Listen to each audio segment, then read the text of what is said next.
Ever wanted to draft for the Pokemon Scarlet and Violet, the Indigo Disk, but don't know where to start? Well, this is the video for you. What's going on, everybody? You have Tone here, back with another episode in how to draft for Pokemon Scarlet and Violet, the Indigo Disk.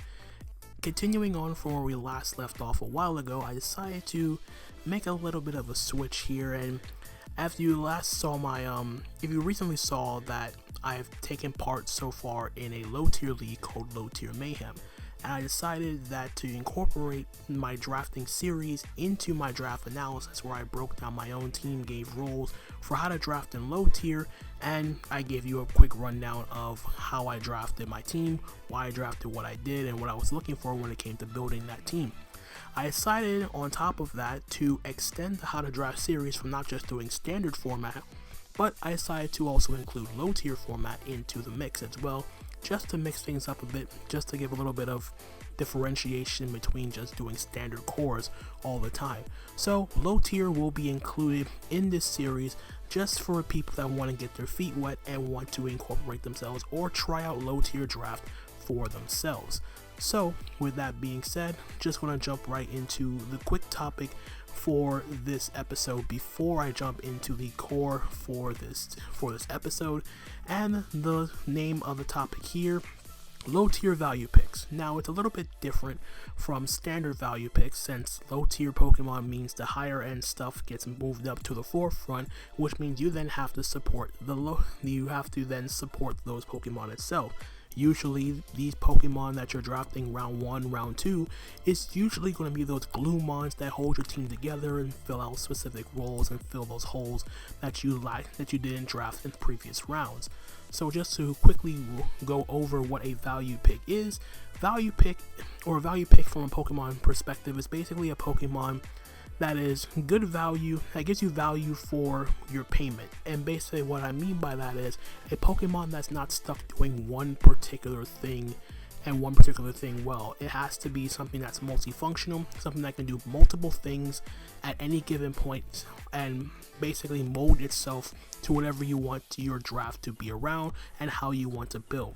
So examples of that would be a Pokemon like Diancie, a Pokemon that has access to be both a Stealth Rocker, can Spikes, can Calm Mind, can Trick Room, can be physically defensive, specially defensive, all that sort of stuff. It's very, very multifaceted to the point where you're not stuck bringing one particular set. You have a multitude of options at your disposal no matter what the situation calls for, and that Pokemon can just come in, do its role, do it well, and provide you bang for your buck, as it were. Other examples of Pokemon like that would be Pokemon like Gastrodon, which is basically a way of being a Stealth Rocker, a Bulky Water, a Spiker, Pokemon with Recovery, Water Immunity, Electric Immunity, something that gives you good role compression and still gives you the multitudes and flexibility that allows you to be a lot more dynamic and free when it comes to drafting other Pokemon in later rounds. So these are just some brief examples. There's other stuff too that can definitely shine more from a low tier perspective that doesn't really stand out as opposed to standard format. So basically most like flying type Pokemon do come to mind, because flying type Pokemon in low tier format do come as the forefront when it comes to drafting in low tier format, because there are a vast variety of flying type Pokemon that can come in and work spectacularly well with less threats to worry about. So for example, maybe like Braviary, Talonflame comes to mind, even something like Kilowattrel, but that's not really value. It's pretty much stuck doing a specific thing. There's no real hiding the fact of what a Kilowattrel can do, but Talonflame's a bit more freer, since it be like Sword Dance or Bulk Up or defensive or something like that. Some Kilowattrel can somewhat do that, but without the lack of setup options, so it's kind of like limited in what you can do. But it still provides good value considering its speed, its typing, and what it provides to any particular team in general.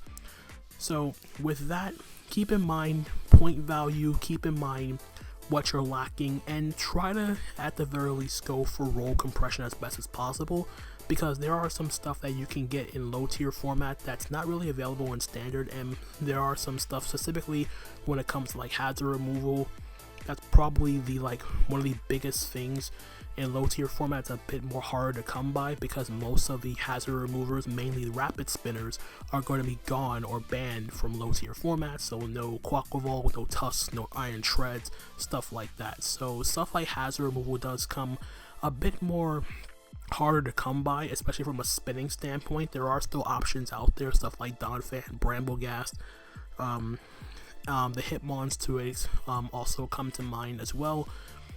But if you still want to have your defog options too, so the aforementioned Talonflame, Noivern, and all that sort of stuff. So basically trying to get value out of whatever you get for that particular Pokemon does benefit you in the long run, as long as it makes sense for your team and as long as you're getting the most value out of that Pokemon, especially considering that budgets can be tight if you do not draft properly, or things may go awry for you and you might get sniped. But at the same time though, you always have to be willing to have a plan B in place in case that does come back up. So with that being said, let's jump right into the first real episode of low tier how to draft series.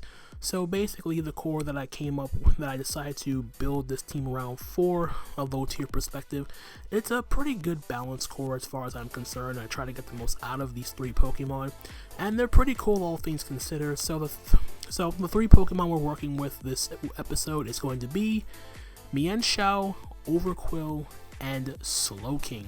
So this is a pretty awesome fighting dark psychic core, as it were. So the main thing is you have a good Pokemon like Mienshao, decent speed at 105, very good hard hitter with stuff like Reckless High Jump Kick, but of course the main draw to Mienshao is also the fact that it does get access to Regenerator, so it does get recovery back. It gives us a good fighting type, knockoff support, U-turn for momentum, a lot of things going for it offensively, and can even do stuff like SD, Swords Dance, Trailblaze, can be special if you want to, like Aura Sphere and whatnot. It's a bit unethical, or not really unethical, uncommon, but Mienshao can still fulfill sort of a mixed role if need be. And one of the things that Mienshao does appreciate when it comes to a low tier perspective, like most Pokemon, it appreciates hazards, and Overqwil is one of the best spikers and toxic spikers available from a low tier perspective. It does have access to Intimidate, gives the poison, a grounded poison as well as a dark typing, so you have something for psychic immunity, make things easier from Mienshao. You have a Fairy check in a Send. It doesn't resist Fairy, but does give it the ability to deal with Fairy type Pokemon, and because of its 85 speed, it's actually faster than most Fairy type Pokemon that's allowed in low tier format. And then we have Slowking, which is also another solid Pokemon regenerator as well with Mienshao, pairs up very, very nicely, and provides the team with a bulky water, and more importantly, slow momentum is never bad to have on any draft, especially in conjunction with Chilly Reception. Even better is it gets access to Future Sight, which does pair in tandem very well with Mienshao or any fighting type Pokemon for that matter, to bait in those poison type Pokemon that Mienshao can U-turn out on. Future Sight goes off, knocks out the poison type Pokemon, as long as it's not a poison that is immune to Psychic like Overqwil or Alolan Muck. So with that being said, let's jump right into the rules and roles that I came up with for low tier that I did go over a little bit earlier with my draft analysis a while back. But just for a refresher, nothing really much has changed from a low tier to a standard perspective. Of course, I won't be factoring Terra into the making of this team, but at the end of the video, I will be going over potential Terra options you have at your disposal, considering the league I'm using for this episode. We have our balance core already, and then we want to extend on that by getting more defensive Pokemon with a defensive core to pair up well with Slowking, ease the pressure off of that. 2 strong priority options. It's a little bit harder to come by. We do have somewhat priority with like Fake Out Mienshao, but something a bit more consistent would be a little bit more helpful as well as that. Not saying that Fake Out's not a bad option, but at least one other priority option would be nice. At least 2 Stealth Rockers. You don't want to force your stealth. You don't want to be in a situation where you're forced with only 1 rocker and you're stuck bringing in that role at all times. Spikes and Toxic Spikes, we have that with Overqwil, so that's not a problem. 1 hazard remover, at the very least. I did say earlier that removal is a bit more difficult to come by, considering that low tier does have most of the high-end removers banned from the format. So at the very least, try to get something, whether it be a spinner or a defogger. Ideally, you want to get a spinner at some point, just to, at the very least, if you're breaking hazard stack, you can like deter yourself from not clicking defogging, removing all your hazards, your stealth rock and spikes, whatever. But it's not a bad option to also have defog, just in case your opponent also has access to hazard stack as well. 2 speed tiers above base 110. In a low tier format, it's a little bit harder to come by when it comes to speed control. At the very least, 1 Pokemon would be beneficial. The main Pokemon from a standard perspective that you would want to have something faster than would be base 110, that's the Lotties. But obviously in low tier format, the Lotties are not here. So you can get away with a little bit, with at least 1 Pokemon faster than 110 speed, and then everything else can just balance itself out. You do want to have some sort of speed control at the very least if you do go the option of 1 Pokemon faster than 110, just to have the added means of being faster than your opponent, whether it be Thunder Wave support, Trick Room, whatever the case may be. 1 wall breaker. Wall breakers in general are not difficult to come by from a low tier perspective, even though the power creep is still there.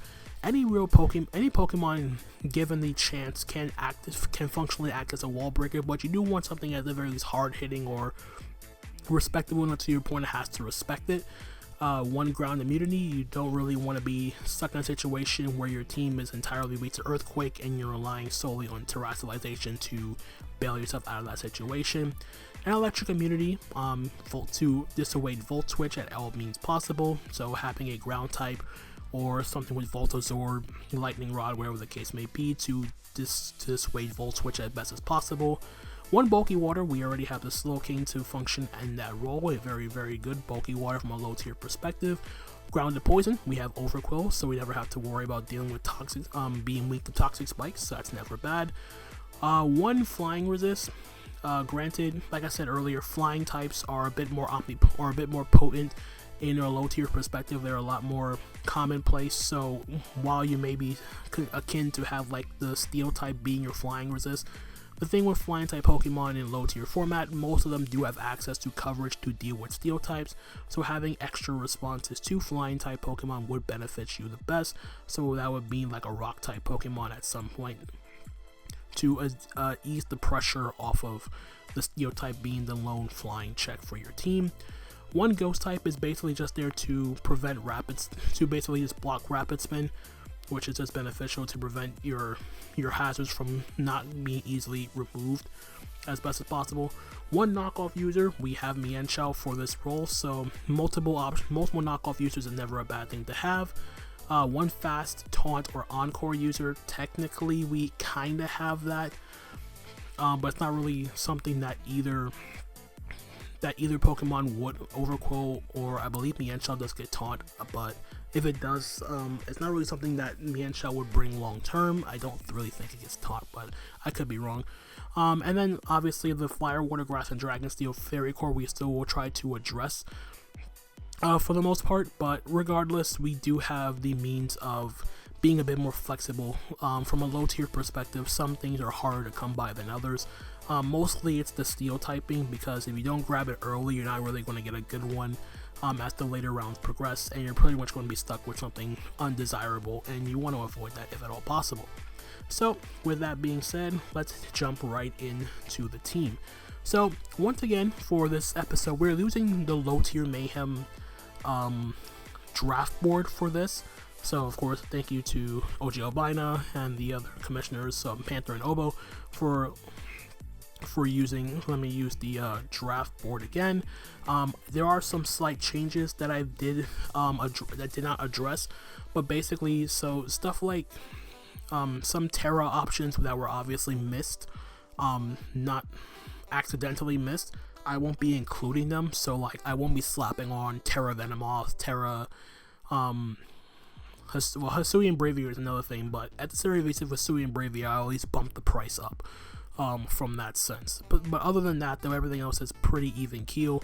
And at the end, I will provide some other options for whatever I have here and give you some ideas for what to Terra.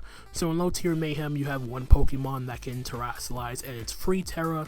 Pokemon from 16 points down to 14 points cannot Terra, so the first 3 Pokemon you see here cannot Terrasilize at all. which is fine because normally they won't be, even if they could, they're not really the best suited Terra options for the most part, just because other Pokemon that you can draft other Pokemon that can benefit a lot more from an offensive perspective. So here we are, we're using the same idea with low tier Mayhem, where I'm drafting 11 Pokemon using the budget of 110 points. We already have 44 allocated between Mienshao, Overqwil, and Slowking.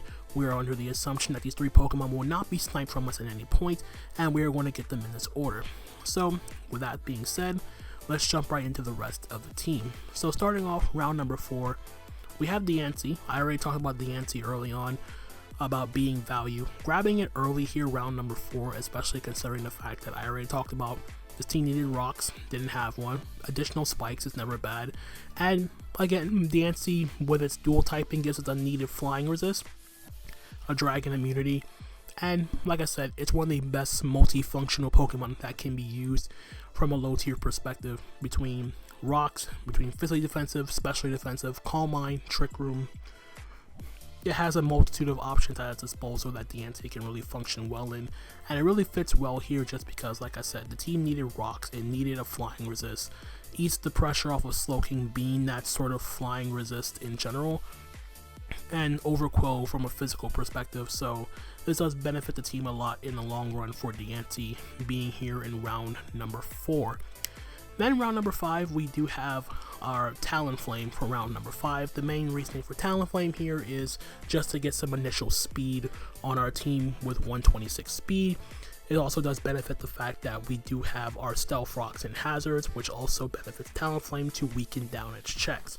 The nice thing about Talonflame also is it does get access to, it gets get defog and everything, so you have hazard removal, but from an offensive perspective, sword stance sets or bulk up sets does become a lot more problematic because the things that Talonflame does not deal well with, being rock type Pokemon, well, there's a Slowking, we have a Mienshao, and in since we also have like coverage with Earth Power Diancie to deal with said rock type Pokemon, so Talonflame would definitely benefit from the added support that's already on the team as it is, and it fits really nicely here. Again, aforementioned speed, good typing, fire, flying, can be a setup sweeper, can, like the sword dance, bulk up, can taunt, can defog, has roost for recovery, does have a lot of options going for it from a low end perspective, and it's a little bit more less pressured as opposed to being a standard format, so Talonflame does do very well here.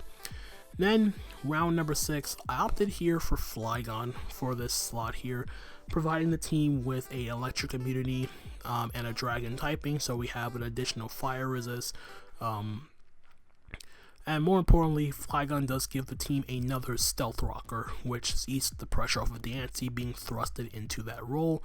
It gives us Levitate, so we have another ground immunity, and it does function well outside of just being a Stealth Rocker. It can also function with Stealth Rock in conjunction with Dragon Dance, so it can become a potent setup sweeper or even a special attacker with stuff like Specs Boom Burst or Alluring Voice, Draco Meteor, Earth Power. It does have the option to be physical or special. Maybe not the strongest Pokemon in the world regardless, but Flygon does fit a specific role here in being a electric immunity, ground immunity, stealth rocker, and a potential setup sweeper, which this team did not have outside of Talonflame, and having something that can boost attack and speed does feel a lot more beneficial for this team overall in the long run, without relying solely on Talonflame to be the general speed in this case. So that is it for round 6 Flygon. Now for round number 7, we might as well abuse the momentum by Slowking with Chilly Reception, so why not just grab a Slush Rush Sweeper. So we grab Mr. Titan here for round number 7.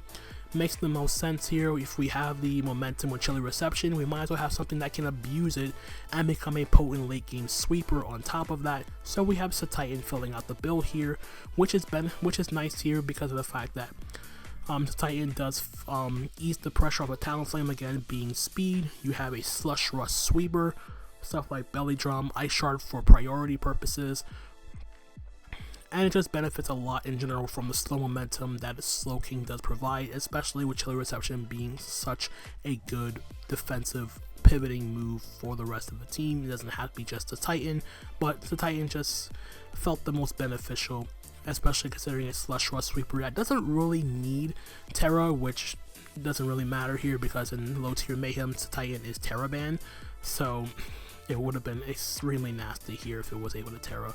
But regardless, it does fit the role here. It does give us another priority user with Ice Shard, but the main thing is with the Stealth Rock and the Spike support, having Slowking Chilly Reception out into Titan and just going ham and just picking off foes left and right under the snow just seems like the best option here for this team for an additional win condition to go with the hazards. Then we have our round 8 Pokemon, which is going to be Magnezone. And the main reasoning for Magnezone here is we didn't have a steel type Pokemon, so we need to have, so there's our flying resist.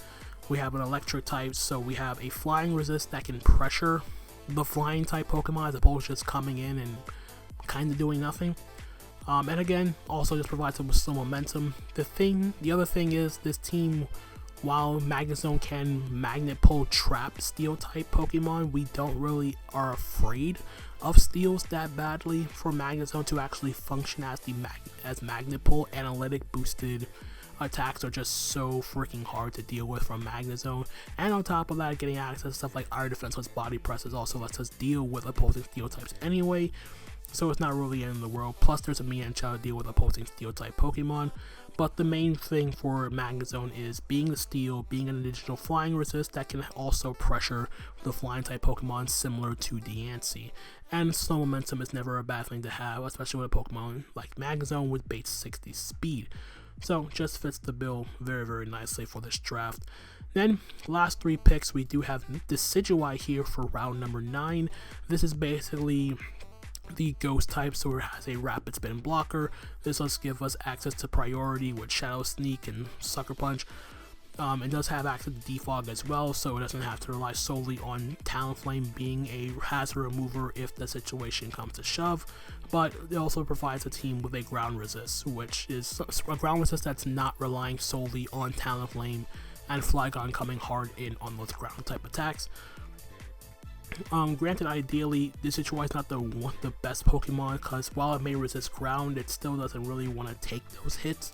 It doesn't really have the best of defenses to be dealing with ground hits repeatedly and then being forced to roost, but Decidueye does fit the role pretty nicely here, just being able to have another way of dealing with said rock type Pokemon for Talonflame. It gives the team another water resist outside of Slowking, and just a really nice Pokemon in general overall for a round 9 selection. Then round number 10, we are going to double up on typings here and pick up round 10 Arboliva.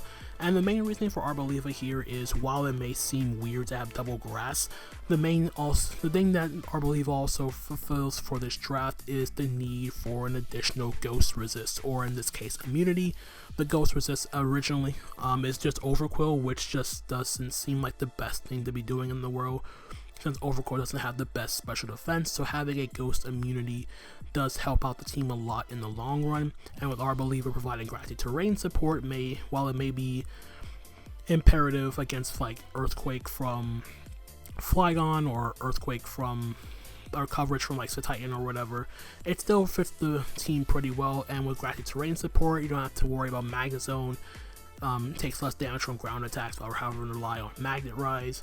You provide passive recovery for all of your grounded Pokemon, which is never a bad thing to have. You weaken ground attacks against for Diancie. So yeah, really solid Pokemon, and can be about more defensive here.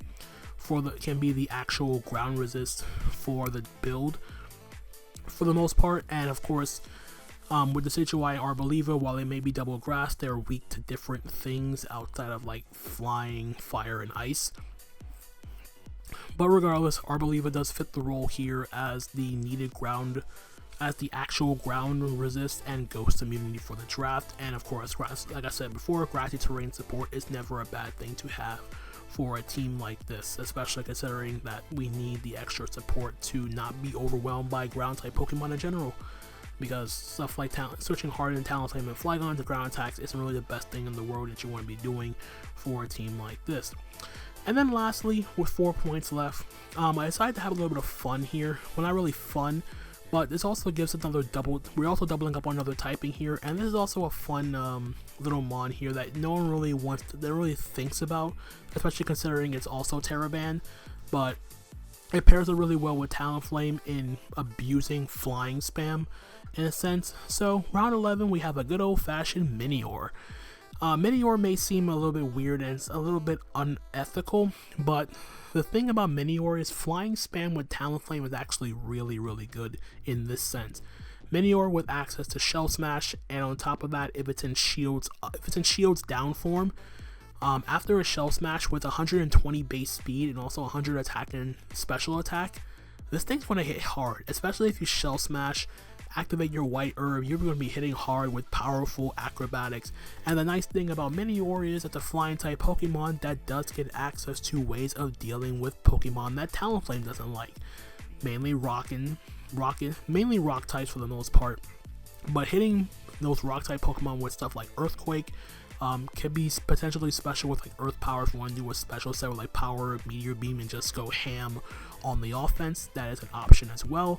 But Minior is just a really fun Pokemon to think about, especially in the hindsight of it's not really something that you bring on a regular basis. It's not really something that comes to mind, but you see it on the team and then you see it in team preview and it's like, oh, this thing's going to Shell Smash and sweep me in the right situation.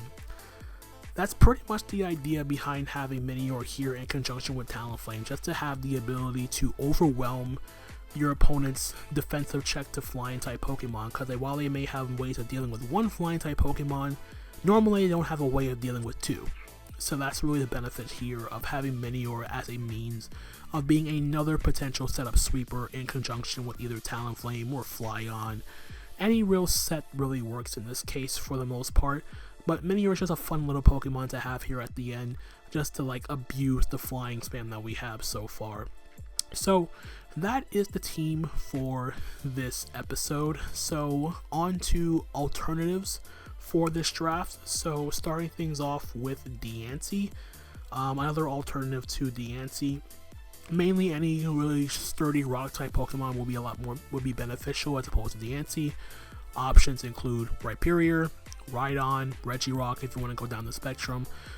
Any real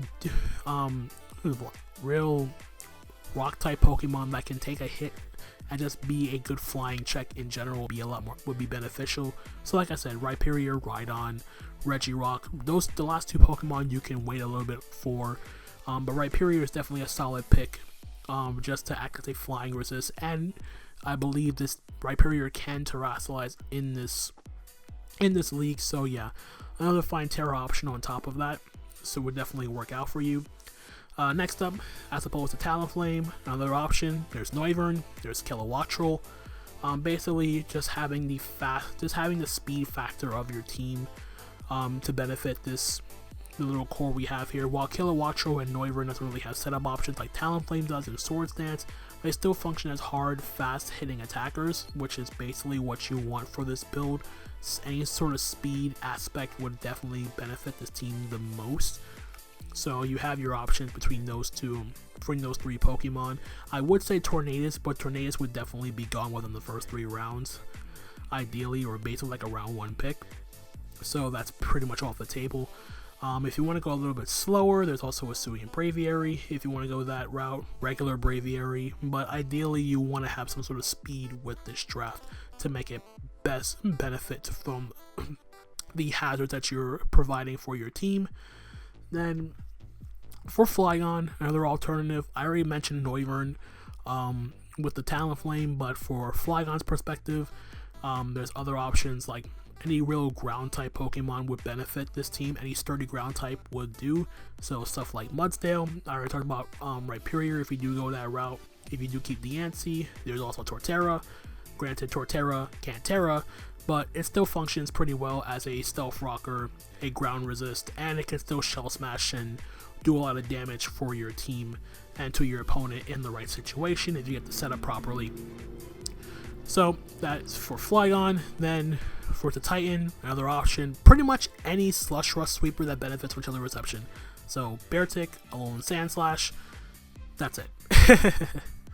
That's pretty much the long and short of it. Basically, if the Titan is gone and you already have, ideally the Titan should still be there because Slowking's the only one with access to Chilly Reception aside from Galarian Slowking, which is banned in low tier Mayhem. So basically, Titan should definitely be like a later pick for you. Like, you could actually save Titan towards the end of your draft, because basically anyone taking I mean, you can take Titan a little bit earlier. It basically just comes down to, if someone takes Snow, then you have you have to be a little bit more wary of grabbing the Titan a little bit earlier. So I have Titan here just in case the Snow, someone gets Snow and you don't want someone to take this Titan, get it a little bit earlier. So there's that. And for Magnezone, another alternative, Magneton. Ideally, this is the Steel type of the draft, and the Steel type to deal with opposing Flying type Pokemon, so there's not really much leeway with this particular team in general in terms of an alternate option for Magnezone. I mean, there's also like Probopass, but you don't really want to go down the spectrum with Probopass. It's a lot more weaker. Granted, it can somewhat do the same thing as Magnezone. They both have they both 4 times resist flying. They both have Iron Defense Body Press. The only difference is Probopass does get access to Stealth Rock, but it's a lot weaker than Magnezone.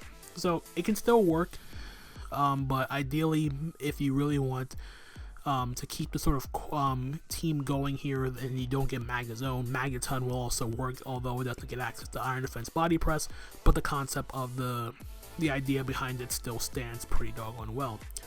Then for the Decidueye, another option, there's this Magius. Might want to grab it a round or two earlier, depending on how your team functions.